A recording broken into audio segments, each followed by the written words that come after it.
So hello students, welcome back to another video. And यहाँ पे आपको फुल रिवीजन वीडियो मिलने वाला है। या तो आपने अगर अभी तक कुछ नहीं पढ़ा है तो ये आपके सारी कॉन्सेप्ट क्लियर कर देगा। एंड अगर आपने पढ़ लिया है तो आपको ये रिवीजन वीडियो होने वाला। सो गाइज, ये जो पीडीएफ है ये 75 प्लस पेजेस का है, जिसमें मैंने सारे 5 यूनिट के इम्पॉर्टेंट टॉपिक जो मेरे को लगते हैं कि पेपर में आप पढ़ के जाएँ तो आपको हेल्पफुल होगा। सो ये वीडियो मैं आप लोगों के लिए एक रिवीजन वीडियो बना रहा हूँ। सो प्लीज़ इसको, जैसे आपने previous video BME and M1 and physics पे सपोर्ट किया था, एंड केमिस्ट्री में सपोर्ट किया था, एंड इंग्लिश में सपोर्ट किया था, तो प्लीज़ इस वीडियो में भी आप सपोर्ट करिएगा, ठीक है। सो सबसे पहले मैं बता दूं कि यहाँ पे आपको कुछ न्यूमेरिकल क्वेश्चन भी मिलेंगे जो मैंने आपको कॉन्सेप्ट के लिए क्लियर करने के लिए आपको पढ़ाए हैं। एंड आप प्रैक्टिस करिएगा। आप बाकी आपके पास बुक होगी, शिवानी होगी, अगर नहीं हो तो टेलीग्राम पे सब अवेलेबल है, जाके डाउनलोड कर लो। एंड ये पीडीएफ भी तुमको मिल जाएगी किस पे, टेलीग्राम पे। सो डाउनलोड कर लो। एंड ये वीडियो अगर देख के जाते हो तो ऑलमोस्ट तुम्हारे सारे टॉपिक्स कवर हो जाएंगे जो इम्पोर्टेंट है रिगार्डिंग आपके एग्ज़ाम से रिलेटेड। तो थोड़ा सा मैं जल्दी कवर करने की कोशिश करूँगा, बिकॉज 75 प्लस पेजेस हैं। सो मेरे को भी 1 डेढ़ 2 घंटे लग जाएंगे। सो सबसे पहला आता है किरचॉफ्स लॉ। ये बहुत इंपॉर्टेंट है। सो किरचॉफ्स लॉ कहता क्या है कि जब हमारा जो किरचॉफ्स लॉ, इट मीन्स ये किरचॉफ्स लॉ इलेक्ट्रिकल सर्किट को एनालाइज करने के लिए बेसिक रूल्स होते हैं, ठीक है। जब सर्किट सिंपल ना हो, मल्टीपल ब्रांचेस हो या लूप हो, तब ये लॉस आते हैं यूज में, ठीक है। ये दो तरह के फंडामेंटल प्रिंसिपल पर बेस्ड होता है। पहला होता है आपका conservation of energy and conversion of energy and conversion of charge. So Kirchhoff's law, there are two type. First is KCL, it means Kirchhoff's current law, and second is Kirchhoff's voltage law, it means KVL. तो KCL क्या होता है? तो KCL का सबसे पहले हम definition देखेंगे एंड एग्जाम्पल एंड सारे फार्मूलेज। तो केसीएल जो है ये किसी फंक्शन या नोड पर होता है। किसी फंक्शन नोड या जंक्शन पर होता है। जंक्शन में एंटर होने वाली करंट का इक्वल टू का सम क्या होता है? जंक्शन से निकलने वाली करंट। देखो, एंटर और एग्जिट दोनों का सम क्या होगा? इज इक्वल टू बराबर होगा, ठीक है। फॉर्मूला देख लो। तो summation I is equal to 0 होगा। It means summation I entering is equal to summation leaving, ठीक है। ये दोनों हो सकते हैं, ठीक। आई होप क्लियर होगा। तो मैंने आपको दोनों फॉर्म बता दिए। एंड अब आपको कुछ कॉन्सेप्ट बताता हूँ कि जंक्शन वो पॉइंट होता है, कौन सा पॉइंट होता है जहाँ पर करंट क्या होती है? डिवाइड होती है या मल्टीपल करंट्स मिलती हैं, ठीक है। करंट करंट कहीं बन या डिस्ट्रॉय नहीं, मतलब या तो बैन नहीं हो सकती या तो डिस्ट्रॉय नहीं हो सकता। सिर्फ करंट की क्या हो सकती है? डायरेक्शन चेंज करता है। इसलिए जितना करंट अंदर आता है उतना ही करंट कितना जाता है? बाहर जाता है, ठीक है। सो इसका मैं डायग्राम दिखाता हूँ आपको। सो ये Kirchhoff's law R1 R2 R3 R4 and R5 registers हैं। एंड ये वोल्टेज भी है, ठीक है। और यहाँ पे देखो, ये जो I1 है ये एक सेंटर पॉइंट है, और यहाँ पे ये करंट आ रही है और ये करंट जा रही है। ये करंट अंदर जा रही है, मतलब आ रही है, और ये करंट लीव कर रही है, ठीक है। एंटर एंड लीव, तो इनका सम क्या होगा? इज इक्वल्स टू बराबर होगा। मतलब incoming current is equals to outgoing current. तो सोचिए जंक्शन है, एक करंट जंक्शन में आ रहा है, मतलब एक जो करंट है, जैसे I1 और I2 जंक्शन में आ रहे हैं एंड दो करंट हमारे लीव कर रहे हैं, ठीक है। यहाँ केसीएल अप्लाई होता है तो हम बोलते हैं incoming current is equal to outgoing current, ठीक। फिजिकल मीनिंग बोले तो KCL law of conversion of charge पर बेस्ड है। किस पे? Law of conversion of charge पे बेस्ड है। मतलब चार्ज ना क्रिएट होता है ना डिस्ट्रॉय होता है, सिर्फ फ्लो करता है। मतलब फ्लो मतलब बहता है, ठीक है। एडवांटेज, पैरेलल सर्किट एनालाइज करना इजी कर देता है। नोड एनालिसिस का बेस होता है, और डीसी और एसी दोनों सर्किट्स में वैलिड होता है। लिमिटेशन क्या है? हाई फ्रीक्वेंसी सर्किट में एरर आ सकता है जब चार्ज स्टोरेज सिग्निफिकेंट हो, ठीक है। जब हमारा जो चार्ज है वो स्टोरेज सिग्निफिकेंट हो, और डिस्ट्रीब्यूटेड पैरामीटर सर्किट में फुल्ली एक्यूरेट नहीं होता है। तो केसीएल समझ में आ गया होगा। एंड किरचॉफ्स लॉ क्या है? ये किसी भी क्लोज लूप में होता है, ठीक है। किसी लूप के अंदर सारे वोल्टेज का जो एल्जेब्रिक सम होता है वो किसके बराबर होता है? 0 के बराबर। तो sigma V is equal to 0। यहाँ पे कॉन्सेप्ट क्या है? ये क्लोज लूप मतलब क्या होता है? सर्किट का वो पाथ जो स्टार्ट होकर देखो, सपोज़ ये स्टार्टिंग है, यहाँ पे ख़त्म हो गया, मतलब स्टार्टिंग और एंडिंग सेम सेम सेम एक ही जगह है, ठीक है। सर्किट का वो पार्ट जहाँ स्टार्ट होकर वहीं एंड हो जाता है, ठीक है।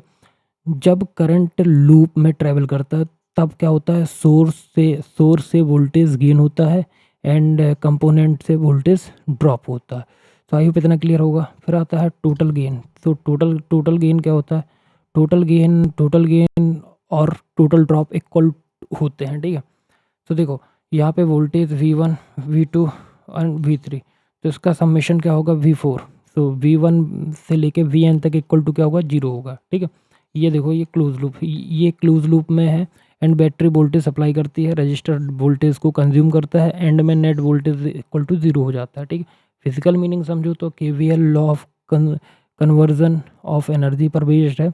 मतलब एनर्जी ना तो क्रिएट होती है ना तो डिस्ट्रॉय होती है, सिर्फ ट्रांसफ़र या कन्वर्ट की जाती है। अब साइन कन्वेंशन मतलब थ्योरी समझ लो इसका।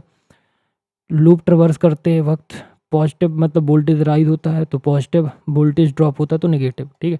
लूप डायरेक्शन में हम खुद एज्यूम करते हैं, ठीक है। जब लूप की डायरेक्शन होगी तो हम क्या करेंगे, खुद में ही एज्यूम कर लेंगे, ठीक है।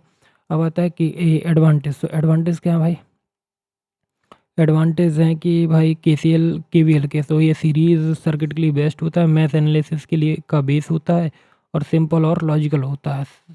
लॉजिकल लॉ लिमिटेशन का है, हाई फ्रिक्वेंसी सर्किट में एक्यूरेट नहीं होता है, और जब मैग्नेटिक फील्ड टाइम वेरिंग हो तो तब ये काम नहीं आता। नॉन लम्प्ड सर्किट में प्रॉब्लम होती है, ठीक है। अब ये कुछ डिफरेंस है तो देख लो। पॉइंट अप्लाई कहाँ होता है, related to based on useful and formula. KVL का डिफरेंस है तो ये कहाँ अप्लाई होता है, जंक्शन और नोड में। ये अप्लाई होता है क्लोज लूप में। ये किससे रिलेटेड होता है, करंट से, ये वोल्टेज से। Based on charge conversion and energy conversion, useful in parallel circuit और सीरीज सर्किट। फार्मूला क्या है, summation I is equal to 0, summation V is equal to 0, ठीक है। एंड नाउ अब एक KCL का, ये सबसे पहले एक न्यूमेरिकल है KCL का।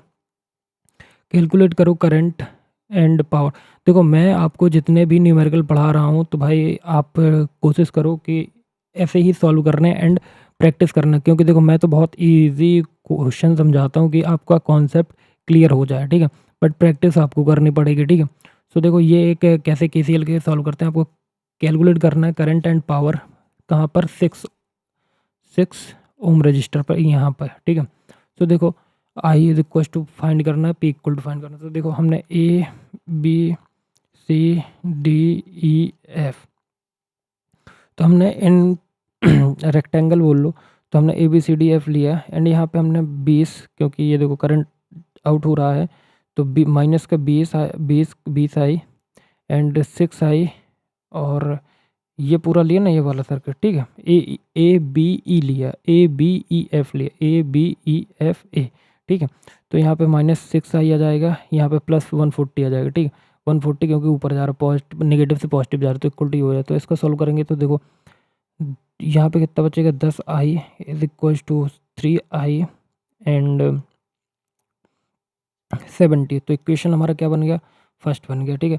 इन BCDEF में हमने इसको सॉल्व किया, I1 -5, ये वाला 5, और I और -I यहाँ पे है, ठीक है। तो I माइनस I1, तो ये आ गया +90, ये -90 आ गया क्योंकि यहाँ पे पॉजिटिव नेगेटिव का साइन का चार्ज होता है, प्लस अब आ गया 6i इज इक्वल टू 0। इसको सॉल्व करेंगे तो इसको सॉल्व करने पे -10i + 22i is equal to 80 होगा, ठीक है। एंड ये हमारा ये इक्वेशन सेकंड निकाल लिया हमने। इक्वेशन सेकंड मल्टीप्लाई बाई 2, तो 2 से मल्टीप्लाई किया तो ये आ गया, ठीक है। एंड हमने क्या किया, इक्वेशन थर्ड एंड वन मतलब 25i इज इक्वल टू कितना, 25i1 250, और i बराबर कितना निकले, i1 बराबर निकलेगा कैसे, इसको समझाता हूँ। तो देखो 25i1 इज इक्वल टू 250 है, i1 बराबर 250/25 कर दो तो ये 10 टाइम्स चला जाएगा। तो i1 करंट कितना निकला, 10 एम्पियर। पावर निकालेंगे तो पावर फॉर्मूला क्या होता है, I²R, तो 10² R इज इक्वल टू मतलब 6, तो 100 × 2 कर 6 करोगे तो 600 वाट पावर निकल आई, ठीक है। ऐसे ही ये आपका KVL का न्यूमेरिकल की दो बैटरीज हैं, दो batteries are connected in parallel, each represented by an EMF along with the internal resistance a load of resistance is 5 ampere connected to the across of end of battery, calculate the current through the battery and the load। तो देखो ये diagram है, यहाँ पे A B C D E F 24 watt volt और 3 ओम 2 ओम I2। Current की direction देखो यहाँ पे माइनस प्लस, ठीक है। I1 आउट हो रहा है, I1 प्लस I2 5 ओम। ये तुम समझना माइनस प्लस 25 वोल्ट, ठीक है। समझ में आ गया, यहाँ पे माइनस प्लस यहाँ पे प्लस, ठीक है। तो हमने सेम फार्मूला अपनाया। क्या फार्मूला अपनाना है? आई इज NABCD NABEF, ठीक है। NABEF, तो ABEF मतलब हमने एक आधा लिया एंड उसके बाद हमने क्या किया कि तो हमने क्या किया, देखो हमारे पास 2I2 है, ठीक है। 2I2 माइनस 25 प्लस 24, ये सारी वैल्यूज़ जो तुमको दी गई क्वेश्चन में वही लिख रहा हूँ। 3I, अब हम इसको सॉल्व करेंगे तो 2I माइनस 3I हमारे पास इज इक्वल टू क्या बचेगा, 1 बचेगा। तो हम इक्वेशन फर्स्ट नाम दे देंगे एंड ऐसे ही हम इक्वेशन सेकंड निकालेंगे BCDEF से, BCDEB से। तो हमारे equation 7I2 plus 5I1 is equal to 25 ये आएगा। हम इन दोनों को मल्टीप्लाई करेंगे, मल्टीप्लाई करने के बाद इसमें 3 का एडिशन करेंगे तो 3 1 मतलब 31 I2 इज इक्वल टू 80 हो जाएगा एंड I2 को सॉल्व करेंगे तो कितना आएगा, 2.58 एम्पियर आएगा। पुट करेंगे इक्वेशन 1 में तो 2 into 2.58 minus 3I1 is equal to, इसको माइनस करेंगे तो हमारे पास आंसर जो आएगा क्या आएगा, हमारे पास I1 इज इक्वल टू 1.386 आएगा, 386। तो हमारा I1 और I2 को हम क्या कर देंगे, ऐड कर देंगे तो हमारा फाइनल आंसर 3.966 एम्पियर आएगा। तो आई होप तुमको ये इतना समझ में आ गया हो। अब आता है थेवेनिन्स थ्योरम, ठीक। बाकी अगर तुमको न्यूमेरिकल पढ़ना है तो प्लीज़ जाके प्रीवियस वीडियो देखो, बिकॉज़ ये रिवीजन का है तो भाई मैं इतना ही करा सकता हूँ बिकॉज़ बहुत टाइम कम है एंड रात का वक्त है और मेरे को 75 प्लस पेजेस का रिवीजन कराना है एंड सारी चीज़ें समझानी भी है। तो प्लीज़ न्यूमेरिकल मैं नॉर्मल ही समझाऊँगा, सो प्लीज़ थोड़ा सा देखिएगा। फिर आता है थेवेनिन्स थ्योरम। तो थेवेनिन्स थ्योरम क्या होती है? तो थेवेनिन्स थ्योरम जो है वो बोलता है कि कोई भी लीनियर बाइलेटरल इलेक्ट्रिकल नेटवर्क जिसमें सोर्स रेजिस्टेंस हो, उसमें हम एक सिंगल जो वोल्टेज सोर्स है और एक सिंगल रेजिस्टेंस से क्या करते हैं, रिप्लेस कर सकते हैं जब हम किसी स्पेसिफिक लोड टर्मिनल से सर्किट को देखते हैं। देखो थेवेनिन्स थ्योरम सिर्फ इतना बोलता है कि लीनियर बाइलेटरल नेटवर्क जिसमें सोर्स और रेजिस्टेंस हो, क्या हो, सोर्स हो रेजिस्टेंस हो, उसे हम क्या कर सकते हैं, एक सिंगल वोल्टेज सोर्स और एक सिंगल रेजिस्टेंस से रिप्लेस कर सकते हैं जब हम किसी स्पेसिफिक लोड टर्मिनल से सर्किट को देखते हैं, ठीक। इन सिंपल वर्ड्स में देखो तो भाई, सिंपल वर्ड्स में देखो तो कॉम्प्लेक्स सर्किट को एक सिंपल इक्विवेलेंट सर्किट में कन्वर्ट करना ही थेवेनिन्स थ्योरम है, ठीक है। स्टेटमेंट देख लो, any linear bilateral network containing source and resistance can be replaced by equivalent circuit consisting of a single voltage source called Thevenin voltage, it means VTH, a single resistance, a single resistance called Thevenin resistance is called RTH, is connected in series as seen from the load terminal, ठीक है। Basic idea का mic को set कर रहा था जिस वजह से तो ये थोड़ा सा रिपीटिशन हो गया। बेसिक आइडिया, मान लो तुम्हारे पास एक सर्किट बहुत ज़्यादा कॉम्प्लेक्स है तो उसमें मल्टीपल रजिस्टर हैं, मल्टीपल सोर्सेज है। अगर हम सिर्फ लोड के पॉइंट ऑफ व्यू से सर्किट का इफेक्ट जानना है तो हमें पूरा सर्किट को सिंप्लीफाई करना पड़ेगा। लाइक एक वोल्टेज सोर्स एक रेजिस्टेंस में कन्वर्ट कर देते हैं। इससे क्या होता है, सर्किट एनालिसिस थोड़ा सा इजी हो जाता है, लोड का बिहेवियर समझना सिंपल हो जाता है। तो ये तुम्हारा थेवेनिन इक्विवेलेंट सर्किट है। तो यहाँ पे तुम्हारा वीटीएच होता है, यहाँ पे आरटीएच होता है, यहाँ पे तुम्हारा लोड लगा होता है, ठीक है। तो अब देखो एक्सप्लेनेशन बोलने के लिए है, क्या है, ओरिजिनल सर्किट का लोड टर्मिनल पर, जब हमारा जो ओरिजिनल सर्किट की लोड टर्मिनल पर जब हम देखते हैं तो पूरा नेटवर्क वीटीएच और आरटीएच के बिहेव जैसा ही बिहेव करता है और लोड रेजिस्टेंस उसके साथ सीरीज़ में कनेक्टेड होता है। अब देखो इंपॉर्टेंट टर्म है तुम्हारा वीटीएच मतलब थेवेनिन वोल्टेज क्या होता है, ठीक है। ये देखो, तो ये वो वोल्टेज होता है जो ओपन सर्किट कंडीशन में लोड टर्मिनल पर मिलता है। जब लोड को रिमूव कर दिया जाता है तब मिलता है, ठीक है। Thevenin resistance it means RTH, ये वो इक्विवेलेंट रेजिस्टेंस है जो लोड टर्मिनल से दिखती है। ये मतलब इंडिपेंडेंट वोल्टेज सोर्स को शॉर्ट सर्किट में बनाता है, ठीक है। इंडिपेंडेंट करंट सोर्स को ओपन सर्किट करके निकल जाती है, ठीक है। अब देखो इसके फॉर्मूले हैं और ये थ्योरी लेवल पे मैंने लिखा है कि लोगों को समझ में आ जाए, ठीक है। थेवेनिन वोल्टेज मतलब वीटीएच मतलब open circuit voltage across load terminal, और थेवेनिन रेजिस्टेंस मतलब RTH equivalent resistance seen from load terminal, ठीक है। थेवेनिन इक्विवेलेंट सर्किट मतलब एक वोल्टेज सोर्स वीटीएच सीरीज में क्या करता है, रेजिस्टेंस आरटीएच के साथ करता है, ठीक है। यहाँ पे कोई कैलकुलेशन नहीं है, मैंने आपके हिसाब से लिखा है, ठीक है। एक न्यूमेरिकल कराऊंगा जो कि आगे है।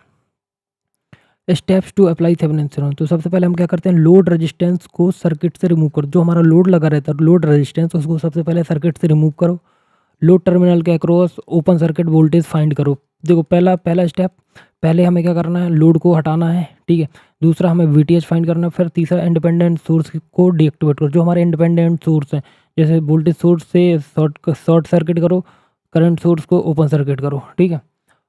तो देखो लोड टर्मिनल से इक्विवेलेंट रेजिस्टेंस को फाइंड करो, इट मींस आरटीएस। देखो 3 स्टेप हैं, पहला लोड को हटाओ सर्किट से, दूसरा वीटीएच फाइंड करो, तीसरा इंडिपेंडेंट सोर्स को डीएक्टिवेट करो। अगर वोल्टेज सोर्स है तो शॉर्ट सर्किट करो, अगर ओपन करंट सोर्स है तो ओपन सर्किट करो।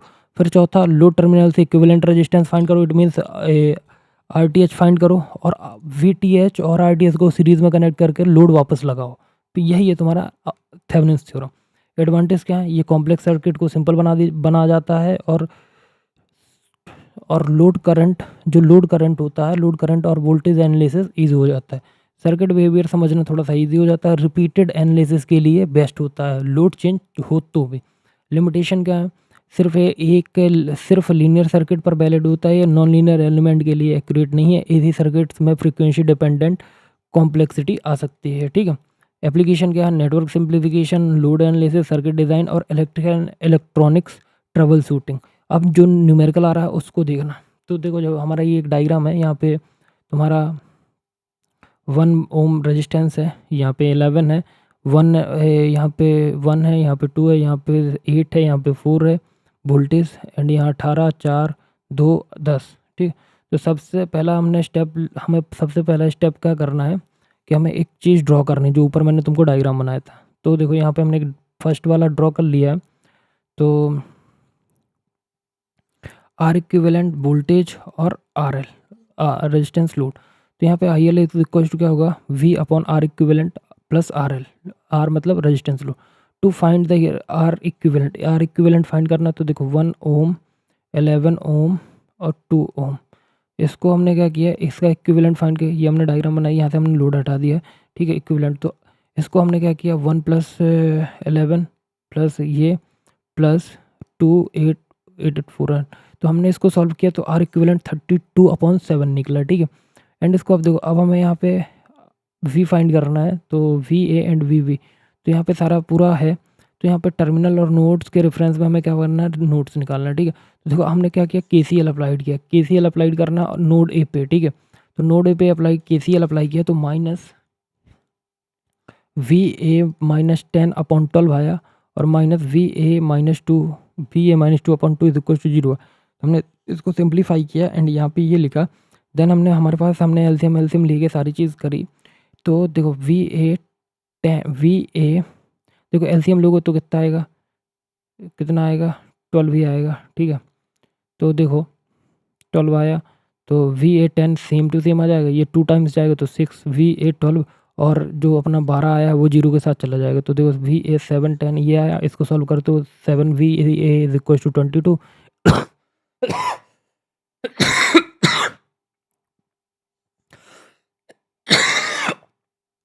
तबीयत खराब है बट तब भी मैं वीडियो शूट कर रहा हूँ कि तुम लोगों को हेल्प हो जाए, इसलिए मैं जल्दी पढ़ा रहा हूँ, sorry. V is equal to 27/7 V आ गया, ठीक है। फिर हमने केसीएल अप्लाइड किया, नोड पी पे। जैसे हमने नोड ए पे अप्लाई किया तो वैसे नोड बी पे अप्लाई करेंगे तो 98/7 वोल्टेज आएगा, ठीक है। तो हम V O C is equal to A B B B B minus V A करेंगे तो 76/7 वोल्टेज आएगा। फिर हमने आई एल निकाला, आई एल मतलब V O C upon R equivalent plus R L. तो हमने सारी वैल्यूज पुट की तो हमारा जो करंट निकला वो कितना निकला, 76/39 ए। देखो तुम्हारे लिए समझ में नहीं आया होगा, अगर तुमको समझ में नहीं आया प्लीज़ यूट्यूब पे सर्च करो कि हमें थेवेनिन्स थ्योरम समझनी है या हमें जो भी समझना है न्यूमेरिकल से रिलेटेड, आप प्लीज़ यूट्यूब पे सर्च करिए। बिकॉज मेरे लिए पॉसिबल नहीं है कि मैं आपको न्यूमेरिकल डीपली पढ़ा पाऊँ। सो प्लीज़ आप लोग सर्च करें, मैं आपको थ्योरी कंप्लीट करा दूंगा एंड थ्योरी ऐसी करा दूंगा एंड न्यूमेरिकल जो देखो, क्योंकि ये बहुत डीपली वाले न्यूमेरिकल हैं एंड मेरी थोड़ी-सी तबीयत ख़राब है जिस वजह से मैं तब भी वीडियो बना रहा हूँ कि आप लोगों को प्रॉब्लम ना जाए। तो बाकी प्लीज़ आप यूट्यूब पे सर्च करिए, जो भी आपके टॉपिक्स हैं, बहुत सारी वीडियोज़ अवेलेबल हैं एंड उनको देख के जाइए, ठीक है। फेज़र डायग्राम क्या होता है? फेज़र डायग्राम मतलब क्या होता है? ये एक ग्राफ़िकल रिप्रेजेंटेशन होता है जिसमें एसी क्वांटिटीज़ जैसे वोल्टेज और करंट करंट को मैग्नीट्यूड और फेज़ एंगल के साथ दिखाया जाता है। यही चक्कर में वोल्टेज और करंट सेम टाइम पर क्या होते हैं, मैक्सिमम कभी नहीं होते हैं, ध्यान रखना। एसी सर्किट में जो अल्टरनेटिंग करंट है उसमें वोल्टेज और करंट सेम टाइम पर मैक्सिमम नहीं होते हैं, उनके बीच में एक फेज डिफरेंस होता है।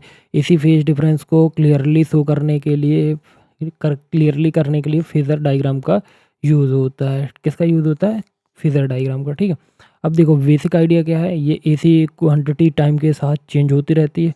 इसी चेंज को हम रोटेटिंग वेक्टर के फॉर्म में रिप्रेजेंट करते हैं। इसी रोटेटिंग वेक्टर को ही फेज़र कहते हैं, ठीक है। फेज़र मतलब लेंथ इक्वल टू मैग्नीट्यूड बताता है, angle equal two phase difference बताता है। अब टाइप ऑफ एसी सर्किट क्या है? तो प्योर रेजिस्टिव सर्किट।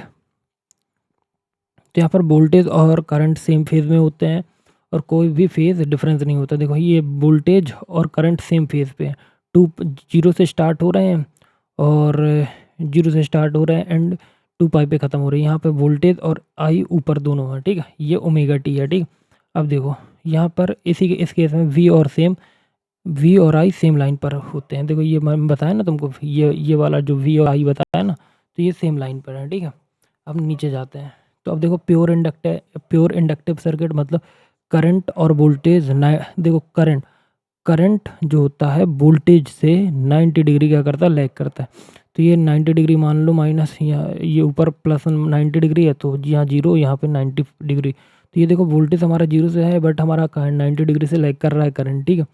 तो ठीक, ये 2 पाई तक जा रहा है, ये ओमेगा टी तक जा रहा है, ठीक। अब देखो यहाँ पर याद है करंट लैग्स वोल्टेज, तो करंट क्या करता है, लैग करता है। अब आता है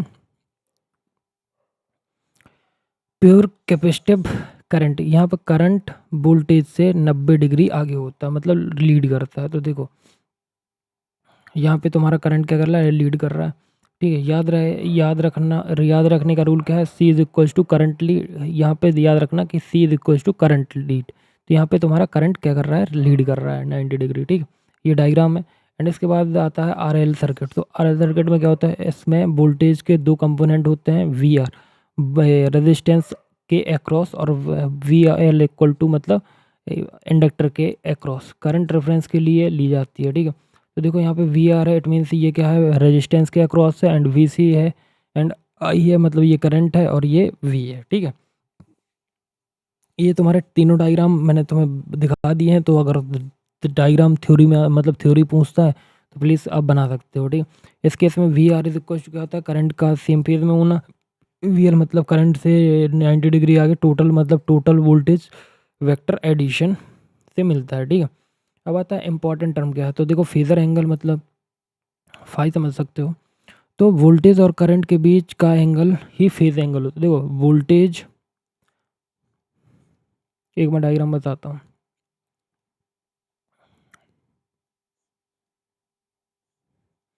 ये थीटा, ये हमारा वोल्टेज, ये हमारा करंट, नहीं है, हाँ वोल्टेज करंट बोल दो। तो वोल्टेज और करंट के बीच का एंगल ही क्या होता है, फेजर एंगल कहलाता है, जैसे ये, ठीक है। पावर फैक्टर क्या होता है, power factor equal to cos phi. तो यहाँ पर resistive circuit power factor equal to 1 होगा, इंडक्टिव और capacitive power factor less than 1 होता है। न्यूमेरिकल देख लो। एसी सर्क जैसे तुम्हारे पास एक एसी सर्किट है, रेजिस्टेंस 4 ओम है, इंडक्टिव 3 ओम है और सप्लाई वोल्टेज 50 वोल्टेज है, ठीक है। तो फाइंड क्या करना, इम्पीडेंस फाइंड करना, सर्किट करंट फाइंड करना, फेज एंगल फाइंड करना। ये तुम्हारा डायग्राम है। यहाँ पे तुम्हारा आर है, यहाँ पे जो एल है, यहाँ पे तुम्हारा इंडक्टेंस है और inductance is equal to under root R square plus X square L है। तो यहाँ पे देखो ये तुम्हारा परपेंडिकुलर में एक्स एल, यहाँ पे आर और यहाँ पे तुम्हारा इम्पीडेंस, ये तुम्हारा angle theta phi sorry. Impedance find करेंगे तो जेड इज इक्वल टू वही फॉर्मूला लगाया। हमारे पास आर की वैल्यू कितनी है, आर की वैल्यू में दी गई है 4 ओम, ठीक है। तो बेसिक समझना, 4 ओम और एक्स की वैल्यू है 3।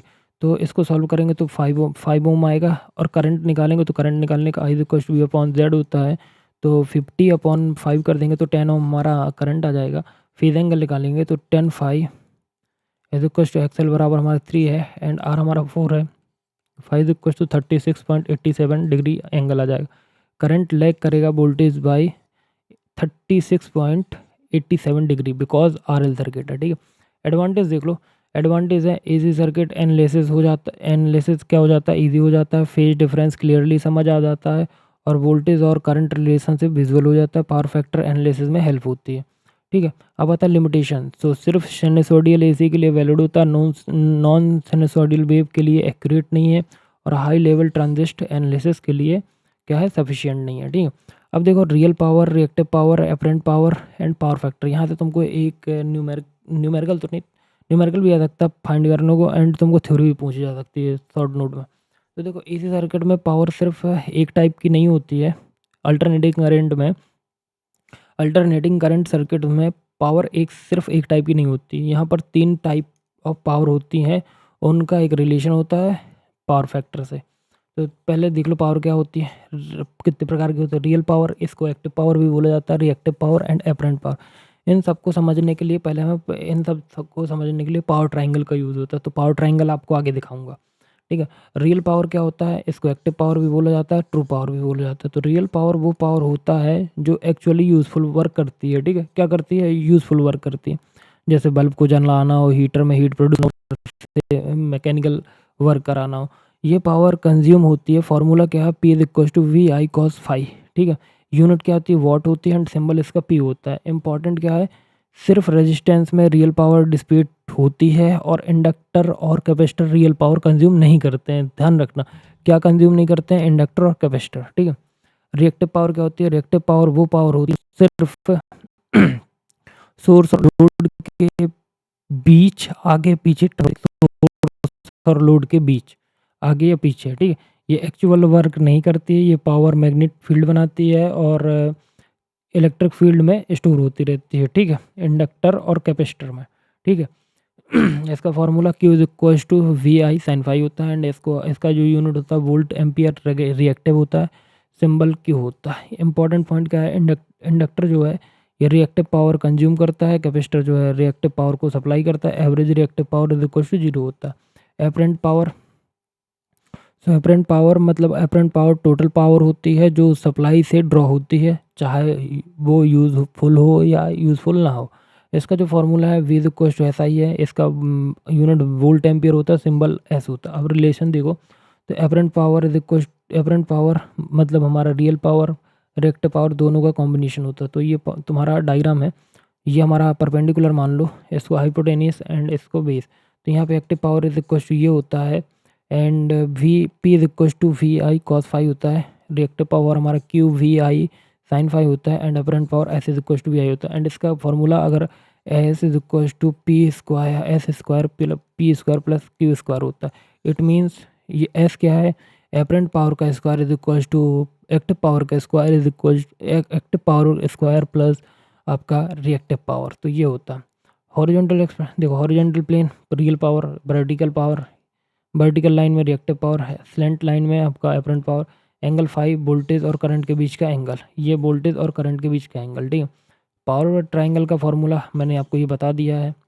पावर फैक्टर क्या होता है, पावर फैक्टर बताता है कि सप्लाई से ली गई पावर में से कितनी पावर एक्चुअल यूज़फुल है। देखो जो हमारा पावर फैक्टर है, पावर फैक्टर का मेन काम पता है क्या होता है, पावर फैक्टर हमें ये बताता है कि सप्लाई से ली गई पावर में से कितनी पावर हमारी यूज़फुल है। जैसे power factor is equal to क्या होता है, कॉस फाई होता है और cos phi is equal to क्या होता है, पी अपॉन एस। पी मतलब आपका एक्चुअल पावर, एस मतलब आपका एपरेंट पावर, ठीक है भाई। ये पी और एस थोड़ा सा ध्यान रखना, पी एस क्यू ये सब में ध्यान देना, ठीक। Type of power, unity power factor मतलब कि फाई हमारा कितना है 0 डिग्री है।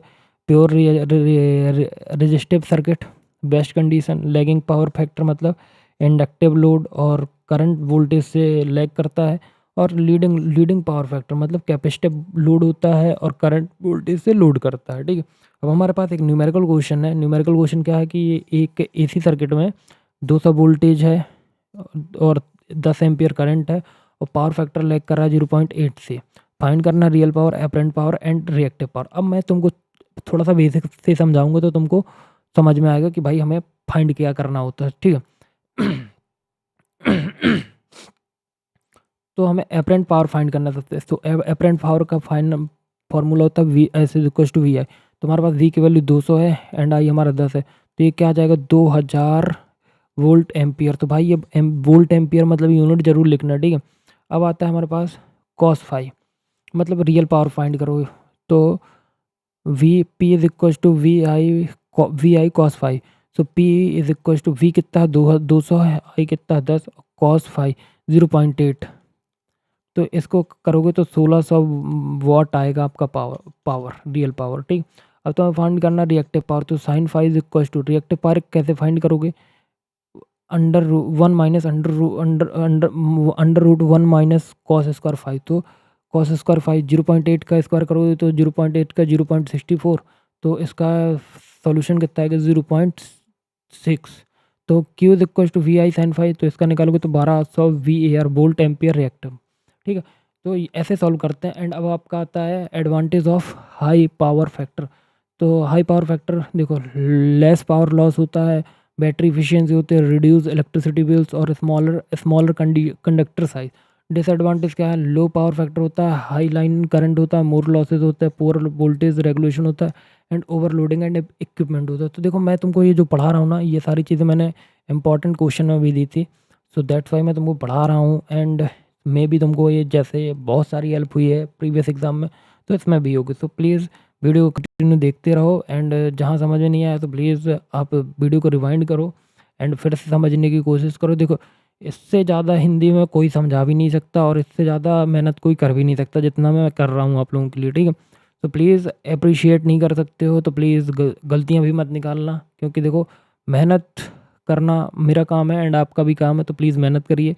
एंड मैं आपको बोलता हूँ कि आप पढ़ के जाओ, हिंदी में पढ़ के जाओ, इंग्लिश में पढ़ के जाओ, बट पेपर में लिख के आओ, यही आपका मेन मोटिव होना चाहिए, ठीक है।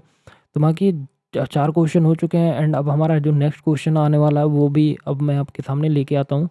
And 3 phase induction motor. So 3 phase induction motor पढ़ना है आपको, तो ये बहुत इंपॉर्टेंट है, तो ध्यान से देखना। 3 फेज़ इंडक्शन मोटर एक एसी मोटर होती है। क्या होती है, एसी मोटर होती है। 3 फेज़ सप्लाई पर काम करता है और जिसमें करंट रोटर में इंड्यूस्ड होता है, इसीलिए हम इसे क्या बोलते हैं, इंडक्शन मोटर भी कहते हैं। इस मोटर में इलेक्ट्रिकल एनर्जी मैकेनिकल एनर्जी में कन्वर्ट हो जाती है। क्या देखो, इलेक्ट्रिकल एनर्जी किस में कन्वर्ट हो जाती है, मैकेनिकल एनर्जी में। तो बेसिक प्रिंसिपल है, बहुत ज़्यादा इंपॉर्टेंट है। 3 फेज सप्लाई जब स्टार्टर वाइंडिंग में दी जाती है तो क्या होता है, एक रोटेटिंग मैग्नेटिक फील्ड प्रोड्यूस होती है। मतलब क्या प्रोड्यूस होता है, आरएमएफ प्रोड्यूस होता है। ये मैग्नेटिक फील्ड रोटर के कंडक्टर को कट करता है, रोटर में ईएमएफ इंड्यूस्ड होता है और रोटर करंट को क्या करता है, फ्लो करता है, रोटर पर फोर्स लगता है और रोटर रोटेट करने लगता है।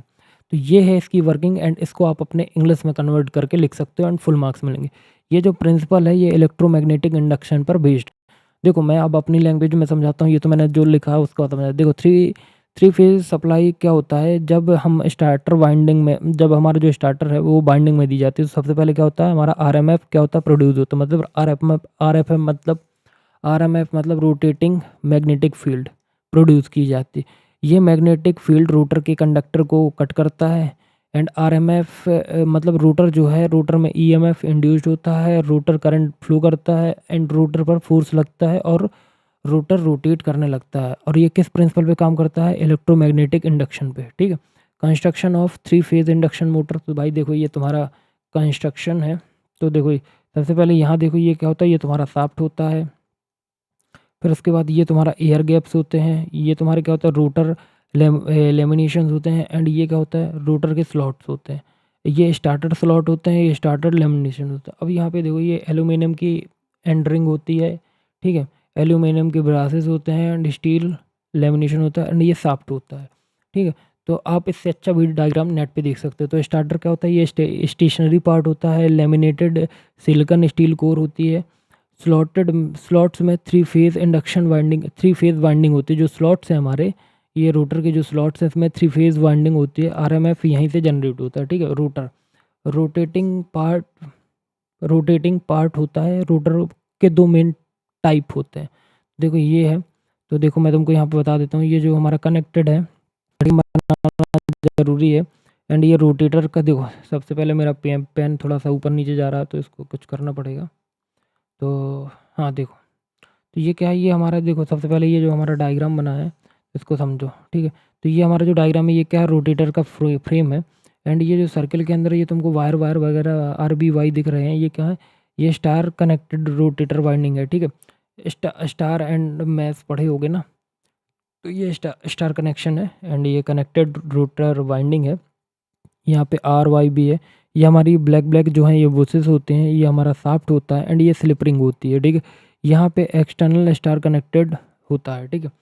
तो अब हम देखेंगे ये क्या है, स्क्वायरल केज इंडक्शन मोटर। यहाँ पर रोटर में एल्यूमिनियम या कॉपर ब्रास होते हैं, एंड कॉपर बार्स होते हैं, एंड सिंपल और रिजिड कंस्ट्रक्शन होता है। इसका लो मेंटेनेंस होता है, इसकी हाई एफिशिएंसी होती है। सबसे ज़्यादा मोटर में सबसे ज़्यादा यूज होता है मोटर में स्लिप रिंग इंडक्शन मोटर।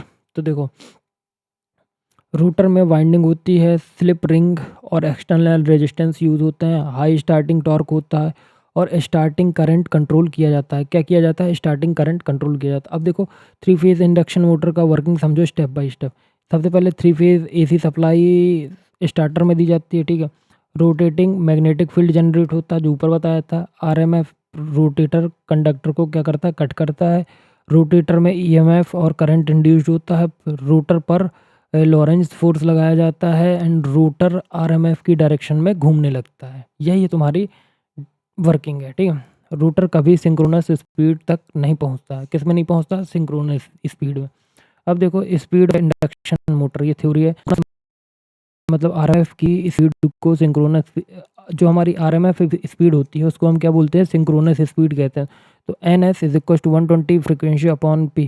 तो F हमारा सप्लाई फ्रिक्वेंसी हो, P हमारा नंबर ऑफ पोल्स होता है। तो रोटेटर स्पीड NR रोटर की एक्चुअल स्पीड होती है, जो हमेशा NS से कम होती है। किससे कम होती है, NS। ये जो सिंक्रोनस स्पीड है, सिंक्रोनस स्पीड से कम होती है, ठीक है। रोटर की एक्चुअल स्पीड होती है जो, वो हमेशा सिंक्रोनस स्पीड से कम होती है, ठीक है। स्लिप स्लिप क्या होता है, सिंक्रोनस स्पीड और रोटर स्पीड के बीच का डिफरेंस। देखो, स्लिप क्या होता है, सिंक्रोनस स्पीड और रोटर के बीच का डिफरेंस होता है, हम उसको क्या बोलते हैं, स्लिप बोलते हैं। एंड इसका फॉर्मूला क्या होता है, स्लिप इज इक्वल टू क्या होता है, स्लिप इज इक्वल टू क्या होता है, slip is equal to NS upon NR upon NS, ठीक है। तो स्लिप बिना हो मोटर कम ही नहीं करेगी। देखो देखो, स्लिप जो होती है वो बिना मोटर के काम ही नहीं करता है, ठीक है। पता नहीं क्या लिख दिया भाई ने, ठीक है। अगर स्लिप नहीं हो तो हम मतलब बस, अगर स्लिप नहीं होती है तो मोटर हमारा काम ही नहीं करेगी, ठीक है। एडवांटेज समझो थ्री फेज इंडक्शन मोटर के। तो यहाँ पर सिंपल और रिजिड कंस्ट्रक्शन होता है, लो कॉस्ट होती है, हाई इफ़िशिएंसी होती है। एंड हाई इफ़िशिएंसी के बाद क्या होता है, हाई इफ़िशिएंसी के बाद लेस लेस मेंटेनेंस होता है, और गुड स्पीड रेगुलेशन होता है, ठीक है। एंड नाउ देखो, डिसएडवांटेज क्या है, डिसएडवांटेज ये है कि स्पीड कंट्रोल डिफ़िकल्ट है, लो स्टार्टिंग टॉर्क है, और पावर फैक्टर एट स्टार्टिंग लो। अब एप्लीकेशन कहाँ कहाँ यूज़ होता है, पंप में, फ़ैन में, कंप्रेसर में, कॉन्वेयर में, एलिवेटर्स में, मशीन टूल्स में, एंड इंडस्ट्रियल ड्राइवर्स में। फिर आता है आपका देखो, कंस्ट्रक्शन डिफरेंस है स्क्वायरल केज और स्लिप रिंग में। तो इसका जो कंस्ट्रक्शन होता है वो सिंपल होता है, इसका कॉम्प्लेक्स होता है। स्टार्टिंग टॉर्क ये लो होता है, ये हाई होता है। मेंटेनेंस स्क्वायरल केज का लेस होता है, इसका ज़्यादा होता है। कॉस्ट इसका लो होता है, इसका हाई होता है। एंड यूज़ होता है जनरल पर्पस और हैवी लोड स्टार्टर। एंड मेरी अगर वॉइस थोड़ा-सा आपको भारी लग रही हो तो प्लीज़ कंसीडर करना, बिकॉज़ तबीयत ख़राब है, ठीक है? आवाज़ निकल नहीं रही है, ठीक है?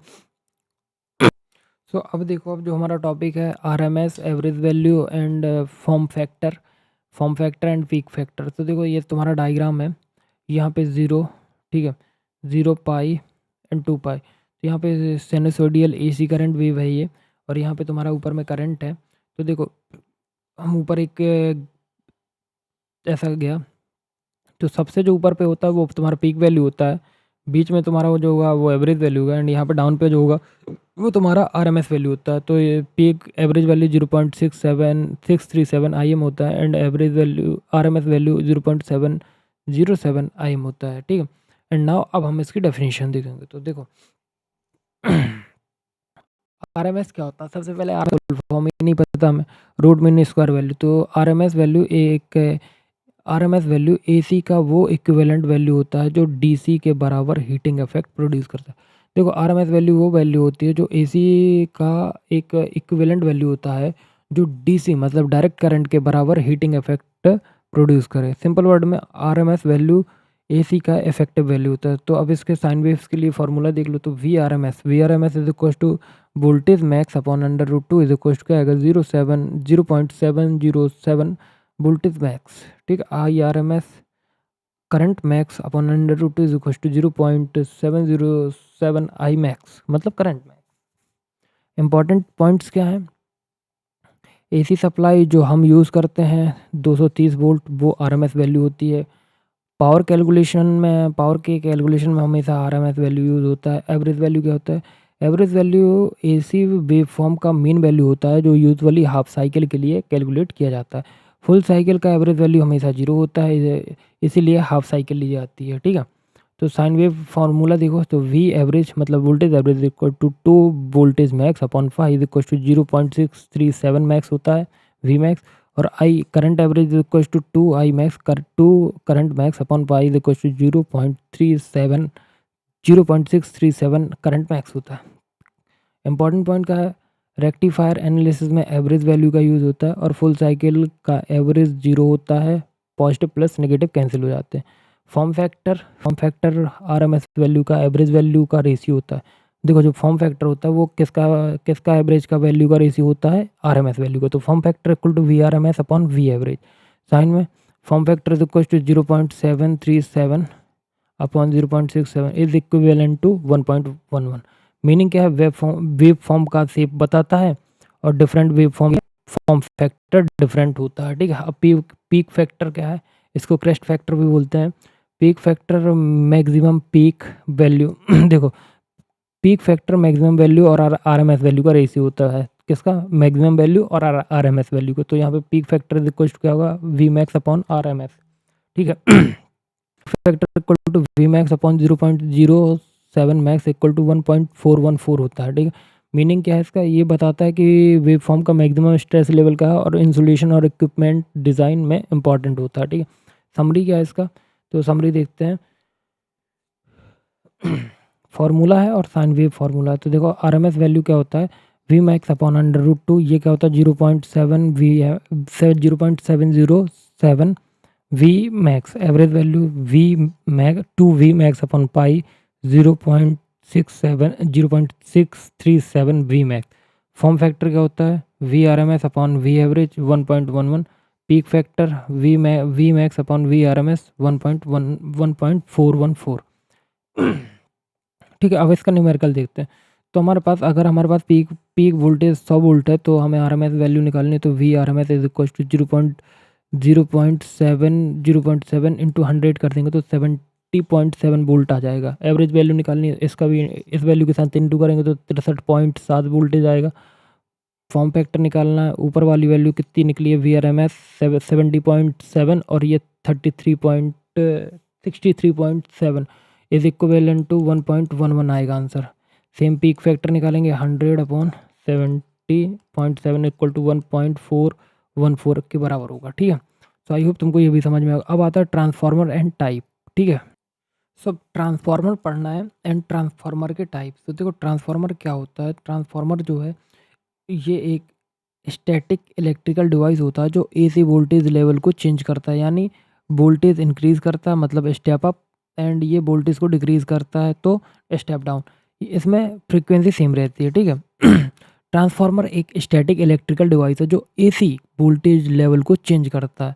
वोल्टेज इंक्रीज़ करेगा तो स्टेप अप, वोल्टेज डाउन करेगा मतलब डिक्रीज़ करेगा तो स्टेप डाउन। इसके बेसिक प्रिंसिपल क्या है? ट्रांसफार्मर म्यूचुअल इंडक्शन के प्रिंसिपल पे काम करता है। ये पता होगा आपको, किसके प्रिंसिपल पे काम करता है? म्यूचुअल इंडक्शन पे। जब आपकी प्राइमरी वाइंडिंग में एसी सप्लाई दी जाती है तो कोर में अल्टरनेटिंग मैग्नेटिक फ्लक्स जनरेट होता है। देखो तुम्हारा जो प्राइमरी वाइंडिंग होती है उसमें क्या दी जाती है? एसी की सप्लाई दी जाती है। तो कोर, जो तुम्हारी कोर होती है, तो उसमें अल्टरनेटिंग मैग्नेटिक फ्लक्स क्या करता है? जनरेट होता है। ये फ्लक्स सेकेंडरी वाइंडिंग को लिंक करता है। सेकेंडरी में ईएमएफ इंड्यूस्ड होता है। अब इनका देखते हैं प्राइमरी सेकेंडरी होता क्या।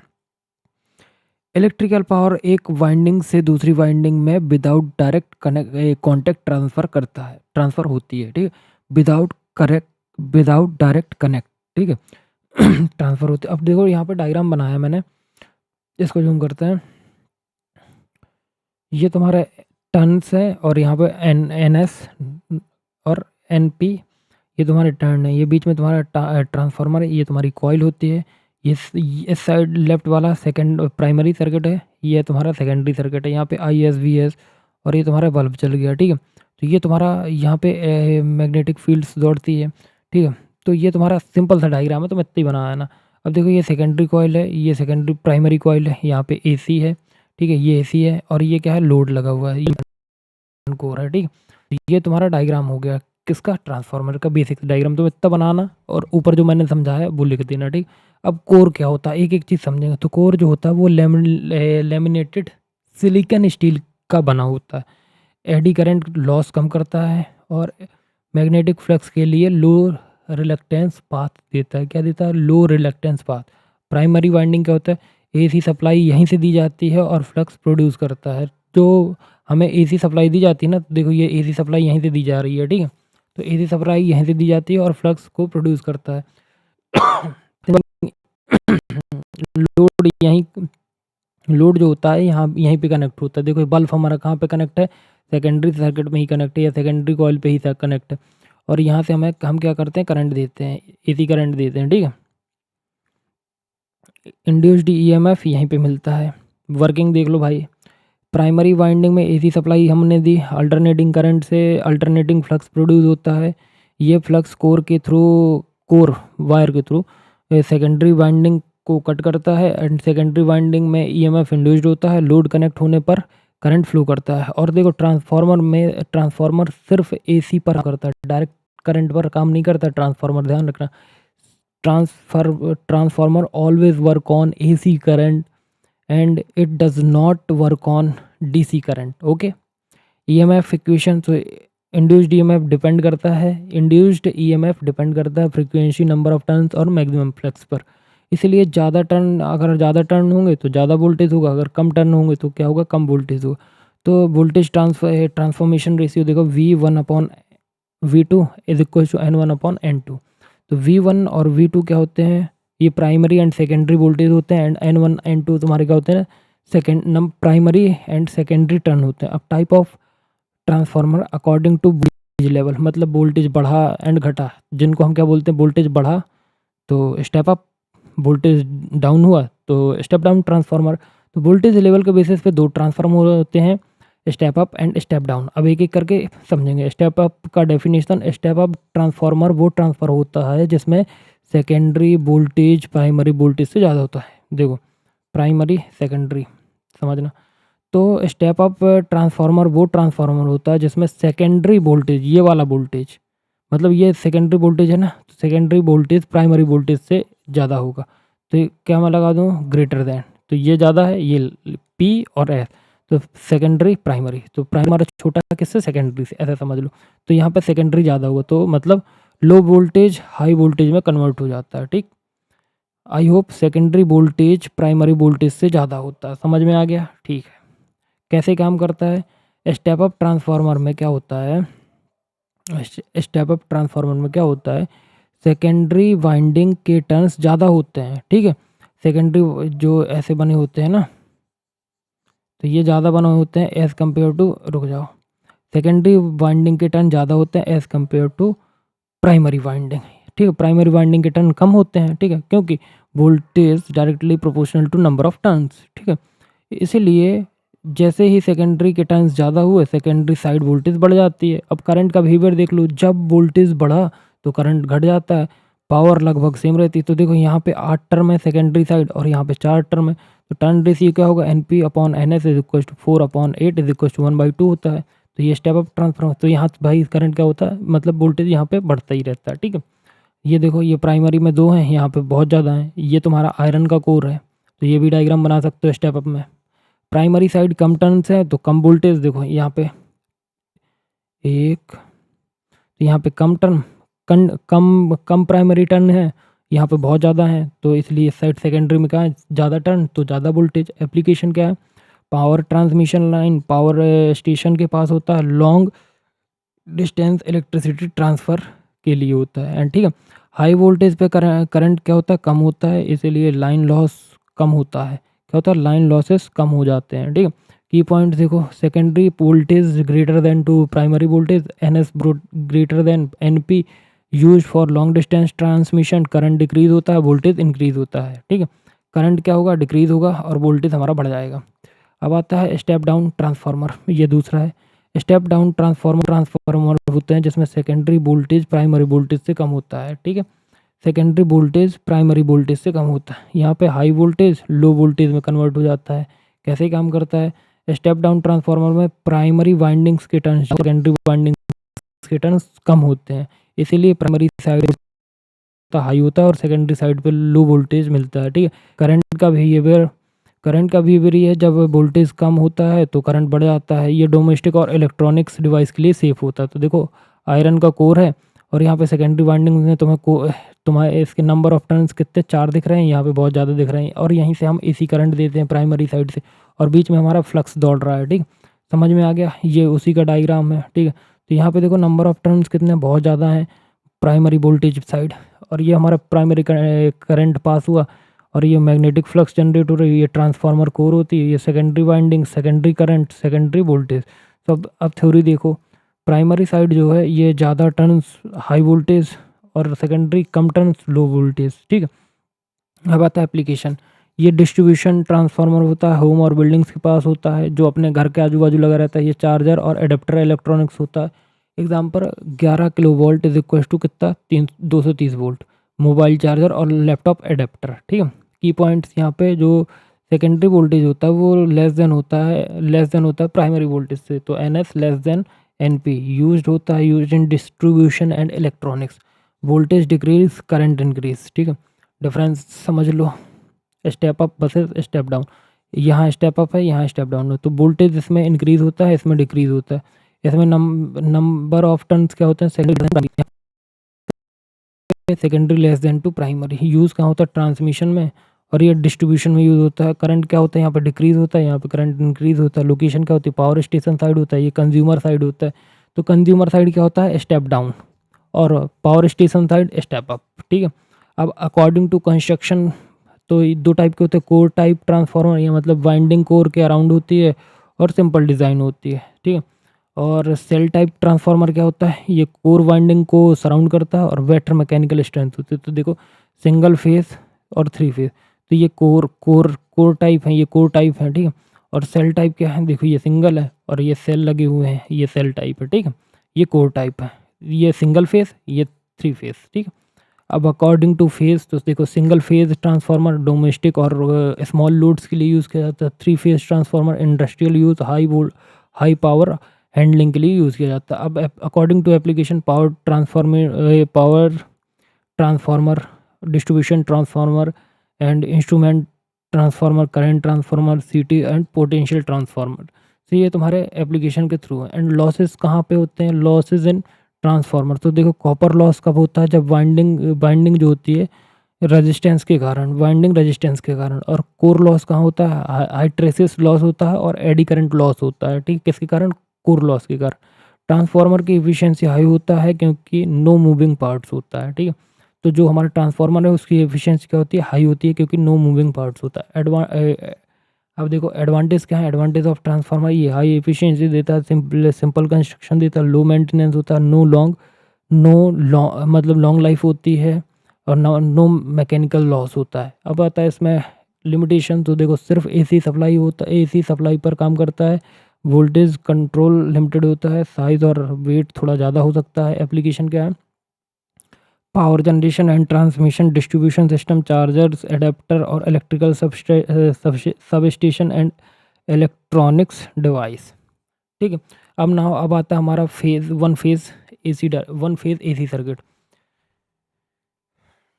तो वन फेज़ एसी सर्किट क्या होता है कि देखो भाई, वन फेज़ एसी सर्किट, तो इसमें क्या होता है, सिंगल फेज़ एसी सर्किट में क्या होता है, सिंगल फेज़ एसी सर्किट वो सर्किट होते हैं जिसमें सिर्फ एक एसी सप्लाई होती है और करंट टाइम के साथ मैग्नीट्यूड और डायरेक्शन दोनों चेंज करता है। ठीक है।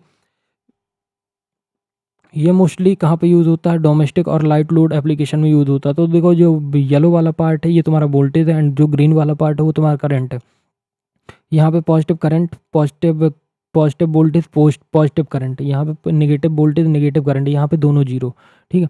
तो ये जो लाइन है, तो इसको π/2, पाई 3/2 और पाई और theta is equal to omega T. तो ये देखो जीरो से तुम्हारा करंट बढ़ा, पाई पे गया, फिर वो 2 पाई पे चला गया। करंट तुम्हारा वो वोल्टेज बढ़ा, वोल्टेज थोड़ा ज़्यादा चला गया, फिर आके सेम पॉइंट पे मीट किया, एंड ये सब सेम पॉइंट पे आ गए। ठीक है। तो ये तुम्हारा क्या है, जो ग्रीन वाला है वो तुम्हारा करंट है, और जो तुम्हारा येलो है वो वोल्टेज है। तो ये इसका डायग्राम है। तुम्हारा पहले करंट क्या होगा, पॉजिटिव पे जाएगा, मतलब इंक्रीज होगा, फिर पॉजिटिव के बाद कहाँ पे जाएगा, जीरो पे, फिर नेगेटिव पे जाएगा, फिर ऐसे ही वोल्टेज पॉजिटिव, फिर जीरो, फिर नेगेटिव। ठीक है। तो सिंगल फेज एसी में क्या होता है, वोल्टेज और करंट जो होते हैं साइनसॉइडल वेव फॉर्म फॉलो करते हैं, एक ही फेज होता है, फ्रीक्वेंसी कंसिस्टेंट होती है, इंडिया में 50 हर्ट्ज होती है। ठीक है। Element of one phase circuit, तो क्या क्या होता है सिंगल फेज एसी सर्किट में, देखो मेनली तीन एलिमेंट होते हैं। पहला होता है हमारा resistance, inductance and capacitance, RLC बोलते हैं इनको। तो one pure resistive AC circuit, तो देखो ब्लू वाला तुम्हारा वोल्टेज, आई रेड वाला तुम्हारा करंट। तो V is equal to V M sine omega T हो जाएगा, और I is equal to I M omega T. देखो ये क्या हुआ, यहाँ तक करंट उठा तुम्हारा पॉजिटिव हुआ, तो ये क्या हो जाएगा, आई मैक्सिमम हो जाएगा। ये तुम्हारा क्या पॉइंट होगा, ये वोल्टेज मैक्सिमम हो जाएगा। तो ये क्या होगा, I voltage maximum upon R. R क्या होता है तुम्हारा, आर मैंने बताया ना, रेजिस्टेंस। ठीक है। तो ये सारे फॉर्मूले यहीं से बन गए। ठीक है सर, तो फॉर्मूले याद रखना, तुम फॉर्मूले मत भूल जाना। V is equal to V M sine omega T, I is equal to I M sine omega T. ठीक है। वी एम मतलब वोल्टेज मैक्सिमम, आई एम मतलब आई करंट मैक्सिमम। ठीक। कैरेक्टरिस्टिक क्या है, हाँ, वोल्टेज और करंट सेम फेज में होते हैं। Phase angle five is equal to 0 degree होता है। पावर फैक्टर हमारा 1 होता है, यूनिटी। पावर क्या होता है, power is equal to V I, सिर्फ रियल पावर कंज्यूम होती है। प्योर इंडक्टेंस एसी सर्किट है। तो देखो यहाँ पे जो तुम्हारा ये है, तो यहाँ पे करंट स्लोप कितना है, 0 है, और वोल्टेज कितना है, 0 है। ठीक है। यहाँ पे तुम्हारा जो करंट स्लोप है वो नेगेटिव है, मैक्सिमम नेगेटिव है, एंड वोल्टेज तुम्हारा नेगेटिव है। ठीक है। और ये देखो ये जो लाइन आ रही है रेड रेड डॉटेड, यहाँ पे करंट स्लोप 0 है, एंड वोल्टेज तुम्हारा 0 है। तो देखो जो ब्लू वाला है ये तुम्हारा ई है, एंड आई वाला तुम्हारा करंट है। ठीक है।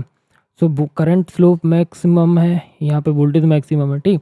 एंड नाउ इसके कैरेक्टरिस्टिक देखिए, करंट और वोल्टेज 90 डिग्री क्या कर रहे हैं, लैग कर रहे हैं। Phase angle five is equal to 90 degree. Power factor lag कर रहा है 0 से। पावर कितनी, एवरेज पावर 0 होती है। सिर्फ रिएक्टिव पावर क्या करता है, रिएक्टिव पावर इसमें होती है। ठीक। अब प्योर कैपेसिटिव एसी होता है। तो यहाँ पे वोल्टेज और करंट तुम्हारा क्या है, 0 है इस पॉइंट पे। ठीक है। और यहाँ पे तुम्हारा वोल्टेज और करंट, वोल्टेज स्लोप और करंट दोनों मैक्सिमम नेगेटिव पे हैं। ठीक है। और ये यहाँ पे वोल्टेज स्लोप और करंट तुम्हारा पॉजिटिव में है, और यहाँ पे भी 0 पे है। ठीक है। तो ये डायग्राम देख लेना, एंड इसमें कुछ ज़्यादा समझाने वाली बात नहीं है। अगर इस पे डीप पे जाएंगे तो भाई पूरी रात निकल जाएगी और वीडियो ख़त्म नहीं हो पाएगा। ठीक है। तो इसमें कैरेक्टरिस्टिक क्या है, करंट वोल्टेज से 90 डिग्री लीड करता है। Phase angle five is equal to 90 degree होता है। Power factor is equal to 0 होता है, लीडिंग। ठीक है। पावर क्या है, average power is equal to 0। अब आता है practical one phase AC circuit. तो देखो रियल लाइफ में सर्किट्स यूजुअली कंबाइन होते हैं। तो आरएल सर्किट मतलब करंट और वोल्टेज से करंट जो है वोल्टेज से लैग करता है, पावर फैक्टर लैगिंग होता है। आरसी में करंट जो है वो वोल्टेज से लीड करता है, पावर फैक्टर लीडिंग है। आरएलसी सर्किट, तो यहाँ पे जो होता है करंट क्या करता है, लीड या दोनों क्या करते हैं, लैग दोनों हो सकता है, ठीक है, लीड या लैग दोनों करते हैं, ठीक है। पावर फैक्टर डिपेंड करता है, एक्सएल और एक्ससी पे। तो independence of one phase AC circuit, तो इंडिपेंडेंस एसी सर्किट का टोटल ऑपोजिशन है, मतलब Z is equal to under root R square plus XL minus XC का होल स्क्वायर। यहाँ पे यूनिट ओम्स होता है और डीसी में रेजिस्टेंस होता है, एसी में इम्पिडेंस होता है।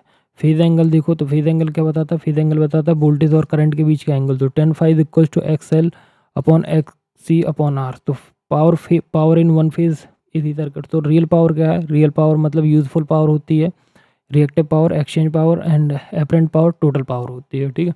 एंड नाउ ये तुम्हारा क्या पावर ट्राइंगल है। तो पावर ट्राइंगल यहाँ पे एपरेंट पावर होती है, एस होती है। इन कैसे में मेजर करते हैं, वीए में मेजर करते हैं। यहाँ पे इम्पिडेंस का फेज एंगल होता है, यहाँ पे ट्रू पावर होती है, मेजर की जाती है वॉट पे। रिएक्टिव पावर होती है क्यू, मेजर की जाती है वोल्ट एम्पियर रिएक्टिव से, ठीक है। Relation P is equal to V I cos phi, Q is equal to P V I sine phi, S is equal to V I. ये तुमको ऊपर पढ़ा दिया मैंने बहुत अच्छे से, ठीक है। पावर फैक्टर भी मैंने तुमको ऊपर बताया है, लेकिन तुम्हें फिर से बता दे रहा हूँ कि पावर फैक्टर बताता है कि सप्लाई से ली गई पावर कितनी पावरफुल है। Power factor is equal to cos phi unity pure R lagging R L leading R C. Advantage simple system, low cost, easy installation, suitable for domestic use. Limitation क्या है, not suitable for heavy loads, low efficiency for high power, और power positions ज़्यादा होते हैं। Application home wiring, fan, light, heater, small motors and domestic appliances. तो ये खत्म होता, अब आता है तुम्हारा थ्री फेज एसी सर्किट। तो थ्री फेज एसी सर्किट वो सिस्टम होता है जिसमें 3 एसी वोल्टेज होते हैं, सेम मैग्नीट्यूड, सेम फ्रीक्वेंसी और 120 डिग्री इलेक्ट्रिकल फेज डिफरेंस के साथ। तो ये सिस्टम हाई पावर के लिए सबसे ज़्यादा इफ़िशिएंट माना जाता है। तो देखो थ्री फेज मतलब 0.51 माइनस 0.51, ब्लैक वाला तुम्हारा फेज़ 1, ठीक है। और ब्लैक के बाद तुम्हारा ये कहाँ से लैग कर गया, 10 पे आया, ये फेज़ 2 रेड वाला, और ब्लू वाला लीड कर रहा है, तो ये क्या आ गया फेज़ 3। तो ये तुम्हारे फेज़ 1, फेज़ 2, फेज़ 3 है। तो यहाँ पे बोलो तो तीन तीन साइन वेव्स होती हैं, रेड, आर, वाई, बी, ठीक है। तो देखो हर वेव नेक्स्ट 120 डिग्री आगे पीछे होती है, ऐसे कंटिन्यूस पावर मिलती रहती है, नो पोजिशंस, ठीक है। तो अब देखो यहाँ पे जनरेशन ऑफ थ्री फेज कैसे जनरेट हुआ। तो generation of three phase supply head, generator का स्टार्टर में 3 वाइंडिंग होती है, ये वाइंडिंग 120 से 20 डिग्री अपार्ट प्लेस होती हैं। रोटेशन में 3 ईएमएफ जनरेट होते हैं। क्या जनरेट होता है, ईएमएफ जनरेट होता है। रिजल्ट क्या होता है, रिजल्ट रिजल्ट क्या होता है भाई, रिजल्ट होता है बैलेंस थ्री फेज सप्लाई, ठीक है। तो अब देखो तो क्या होता है रिजल्ट,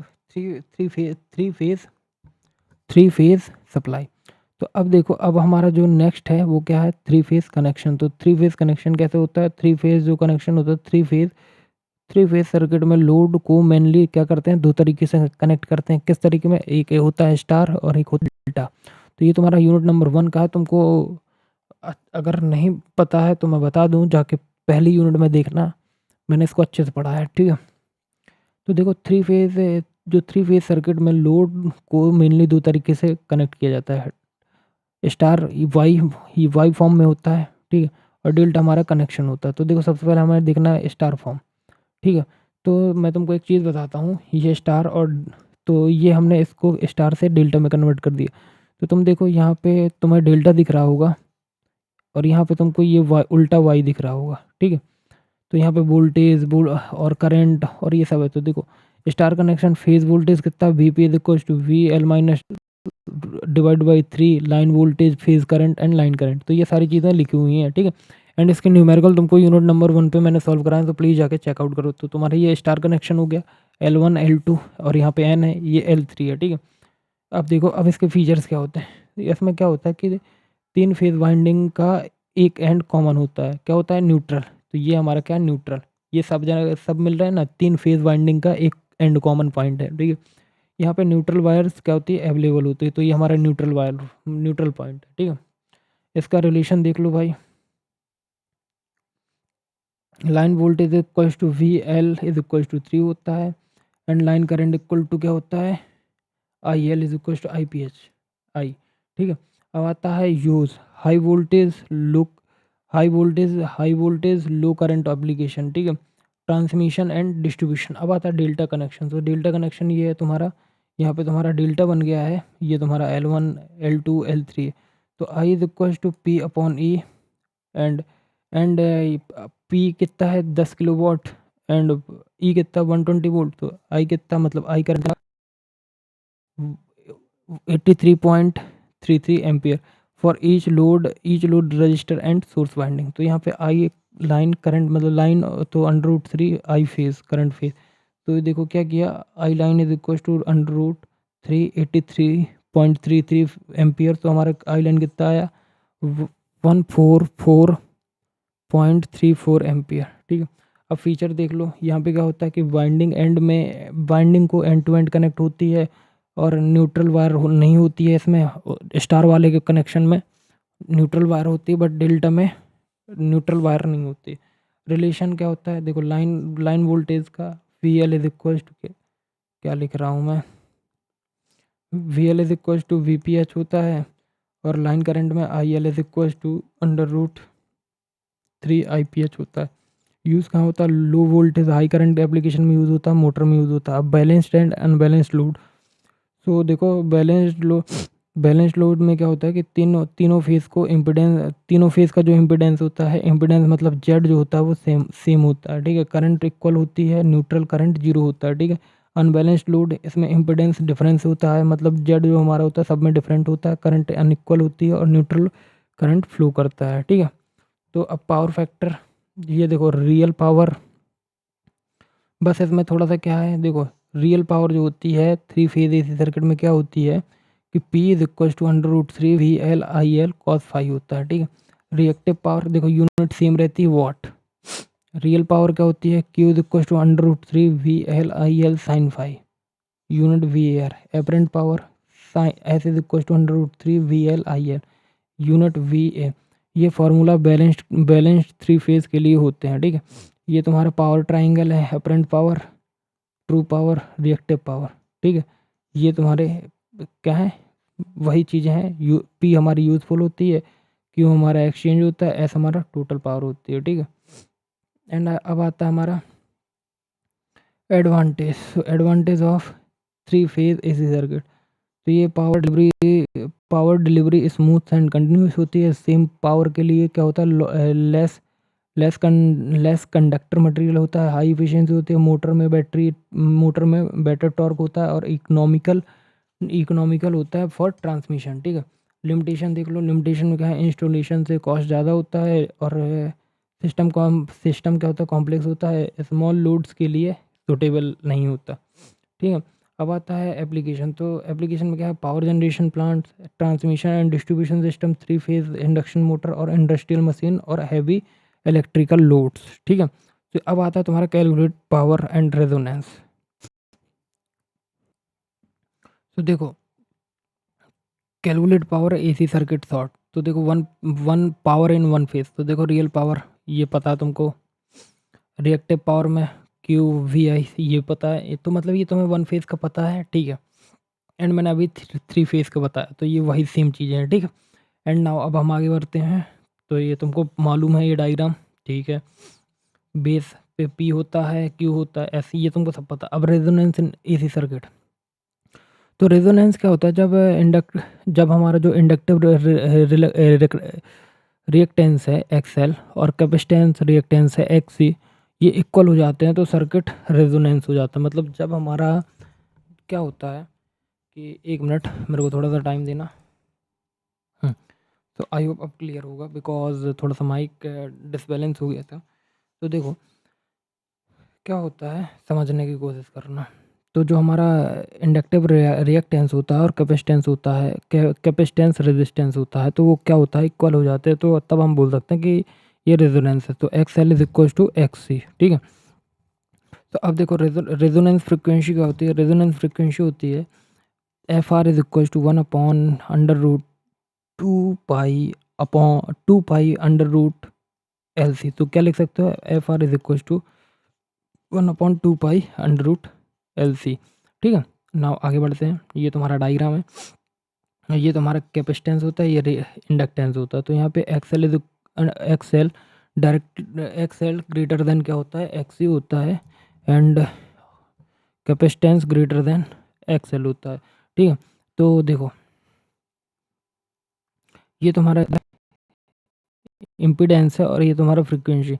यहाँ पर एक्स और एल इक्वल है एक्स सी से, and each cancels each other, ठीक है। तो Z is equal to R है यहाँ पे series resonance impedance versus frequency. तो देखो रेजोनेंस क्या है, रेजोनेंस पे कि देखो सबसे पहले क्या है कि सबसे पहले क्या होता है, देखो कि तुम्हारा इम्पीडेंस मिनिमम होना चाहिए, करंट मैक्सिमम होना चाहिए, पावर फैक्टर 1 होना चाहिए और सर्किट प्योरली सेंसिटिव होना चाहिए।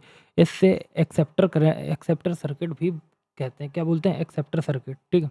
अब पैरेलल रेजिस्टेंस समझो, पैरेलल रेजोनेंस। तो पैरेलल रेजोनेंस में क्या होता है कि इम्पीडेंस मैक्सिमम होता है, लाइन करंट मैक्सिमम मिनिमम होता है, पावर फैक्टर इक्विवेलेंट टू 1 होता है। इसे रिजेक्टर सर्किट कहते हैं, उसको एक्सेप्टर सर्किट बोलते हैं। तो देखो डिफरेंस देखो।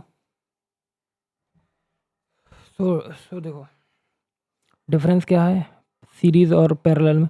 इम्पीडेंस सीरीज़ में मिनिमम होता है, पैरेलल मैक्सिमम होता है। करंट मैक्सिमम होता है, यहाँ मिनिमम होता है। पीएफ पावर फैक्टर यूनिटी होता है, यहाँ पे यूनिटी होता है। नेम क्या है, एक्सेप्टर और रिजेक्टर।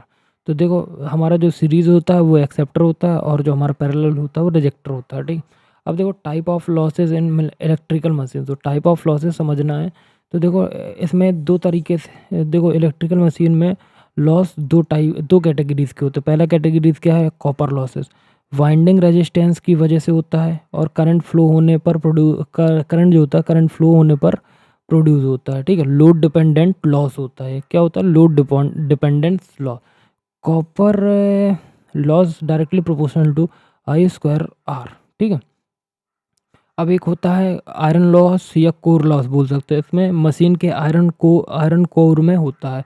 ये जो लॉसेस हैं ये लोड से इंडिपेंडेंट होते हैं। तो इसमें आता है hysteresis loss. It means magnetic field के बार बार रिवर्सल की वजह से होता है। किसकी वजह से, मैग्नेटिक फील्ड के बार बार रिवर्सल की वजह से होता है। डिपेंडेंट ऑन फ्रीक्वेंसी और फ्लक्स डेंसिटी, ठीक है।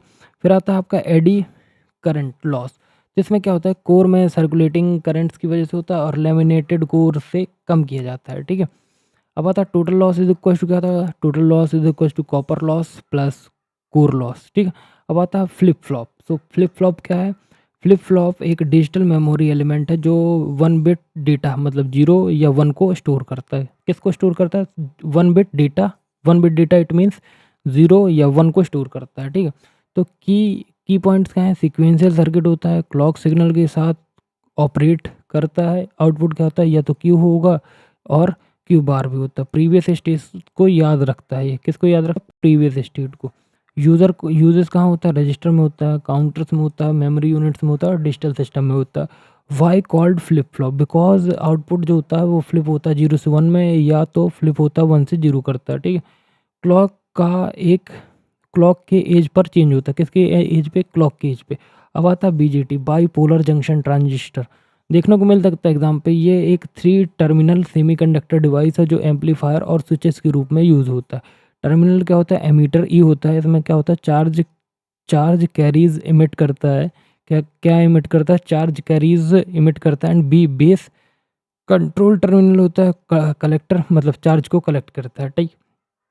टाइप क्या होते हैं, एनपीएम, एनपीएन और पीएनपी। इसको हम बाइपोलर बुक क्यों बोलते हैं, क्योंकि इलेक्ट्रॉन्स और होल्स दोनों करंट कंडक्शन के पार्ट लेते हैं। देखो इलेक्ट्रॉन भी और होल्स दोनों करंट कंडक्शन में पार्ट लेते हैं। किस में पार्ट लेते हैं, करंट कंडक्शन में, ठीक है। ये इसकी वर्किंग क्या है, बेस करंट छोटा होता है, कलेक्टर करंट बड़ा होता है, इसलिए हम एम्पलीफिकेशन पॉसिबल होता है इसमें, एम्पलीफिकेशन। तो देखो ये पी एन पी है और ये PNP है, ये नीचे वाला NPM है। तो इसमें क्या होगा, एमीटर देन बेस फिर कलेक्टर। फिर इसमें कैसा होता है, कलेक्टर देखो, कलेक्टर मीटर देखो ऐसा ही चलो, बट ये ऊपर जा रहा है, ये नीचे आ रहा है। तो देखो बेस होगा, फिर तुम्हारा कलेक्टर होगा, फिर एमीटर होगा, ठीक है। अब यहाँ पे याद रखने लायक वाली बात क्या है, NPM मतलब एरो बाहर की तरफ। तो NPM देखो ये बाहर की तरफ है, और एरो PNP एरो अंदर की तरफ। तो ऊपर वाले में एरो अंदर की तरफ है, तो ये PNP है, ठीक है। और NPM में क्या होता है कि एरो बाहर की तरफ होता है, ठीक है। इसको हम बाइपोलर क्यों बोलते हैं, क्योंकि इलेक्ट्रॉन्स और होल दोनों करंट कंडक्शन पार्ट लेते हैं, ठीक है। एप्लीकेशन क्या है, एम्पलीफायर है, स्विचिंग करेंट्स है और सिग्नल प्रोसेसिंग है, ठीक है। अब आता है characteristic of VI characteristic and diode. तो डायोड क्या होता है, डायोड एक PN जंक्शन सेमीकंडक्टर, देखो डायोड जो है वो एक PN जंक्शन सेमीकंडक्टर डिवाइस है जो करंट को सिर्फ एक डायरेक्शन में फ्लो करने देता है, ठीक है। VI कैरेक्टरिस्टिक का मतलब होता है डायोड के अक्रॉस वोल्टेज और थ्रू करंट, मतलब थ्रू करंट वोल्टेज और थ्रू करंट आई का रिलेशन, मतलब वोल्टेज अक्रॉस वोल्टेज और थ्रू करंट आई का relation. Forward wise region, P side पे पॉजिटिव होता है, N साइड पे नेगेटिव होता है। डायोड कंडक्ट करता है एक फिक्स वोल्टेज के बाद करंट क्या करता है, रैपिडली इंक्रीज करने लगता है। इसी वोल्टेज को कट इन थ्रेशोल्ड वोल्टेज कहते हैं। मतलब silicon is equivalent to 0.7 voltage और germanium 0.3 voltage 0.3। Reverse bias region क्या होता है, रिवर्स वाइज रीजन मतलब P साइड पे नेगेटिव होता है, N साइड पे P साइड पे नेगेटिव होता है, N साइड पे पॉजिटिव होता है, ठीक है। बट इसके ऊपर क्या था, P साइड पे पॉजिटिव होगा और N साइड पे नेगेटिव होगा। तो देखो डायोड कंडक्ट नहीं करता है और सिर्फ स्मॉल लीकेज करंट फ्लो करता है। इसमें हाई रिवर्स वोल्टेज पर ब्रेक डाउन होता है। तो अब तुमको VI कैरेक्टरिस्टिक का डायग्राम दिखा देता हूँ।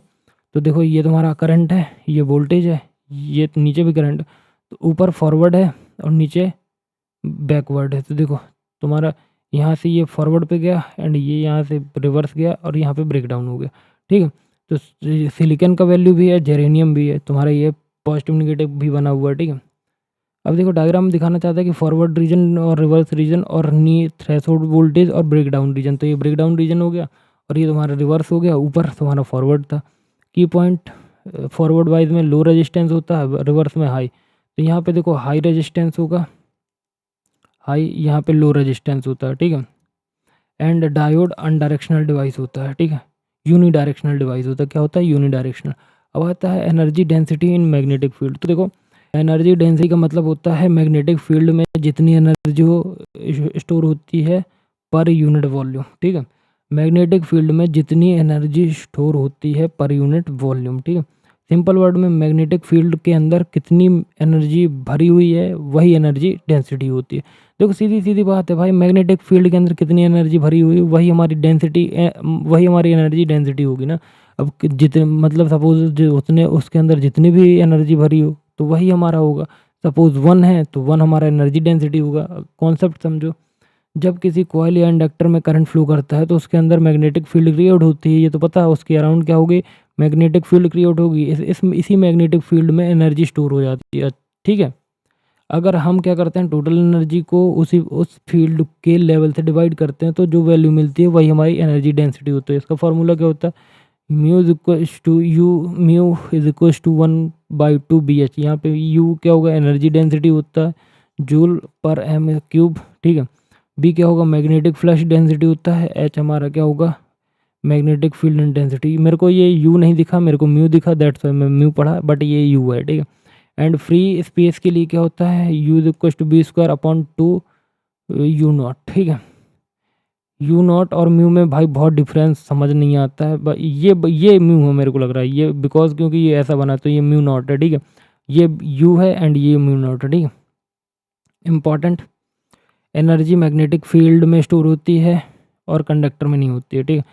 किसमें भाई, तुम थोड़ा सा ये दोनों गूगल कर लेना, मतलब ये तो मत करना, बट ये थोड़ा सा फ्री स्पेस के लिए थोड़ा सा गूगल कर लेना। इसमें इसको मेरे को समझ में नहीं आ रहा है एंड मेरे को डाउट्स हो रहा है, ठीक है।